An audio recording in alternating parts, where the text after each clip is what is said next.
मात्र 32 लाखमा, मात्र 32 लाखमा आज तपाईलाई लिएर आइसकेको छु। बजारबाट तपाई आउनु भयो भने मात्र 3 किलोमिटर। वडा नम्बर 9, वडा नम्बर 9 लामसुरे हाइट। लामसुरे हाइटबाट पनि आज चाहिँ तपाईलाई अझै अगाडि आएर club villa swimming pool, club villa swimming pool मतलब मजाको तपाईको लामसुरे हाइटबाट अगाडि आइसकेपछि मजाको धापमा रहेको हैन।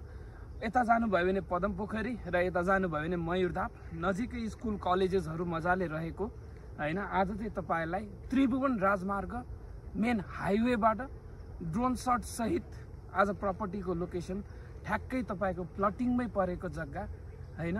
प्लटिङको पनि तेस्रो कित्ता प्रपर्टी आज आइसकेको छ। अगाडि तपाईको फ्रन्टेज कति भन्नु होला, 11 मिटरको फ्रन्टेज रहेको र मजाको 6 मिटर बाटो भएको है। कता फर्के भन्नु होला हजुर, उत्तर फर्किएको। मात्र 3 किलोमिटरमा आज तपाई ट्याक्कै जग्गामै आइपुग्ने हैन। आफ्नो एकदमै यो लोक्यालिटी पनि एकदमै शान्त लोकेसन हैन, एकदमै सुन्दर लोकेसन, नजिकै क्लब वाटर भिल्ला हैन। त्यसैगरी अब हजुरले अरु पनि पछाडी ट्याक्कै हेटौडा सिमेन्ट फ्याक्ट्रीको पछाडीपट्टि है सक्दोभन्दा सक्दो छिटो हामीलाई सम्पर्क गर्नुहोस् र मजाले हाइवेदेखि प्रपर्टीसम्मको ड्रोन शट्स हेर्न नछुटाउनु होला है।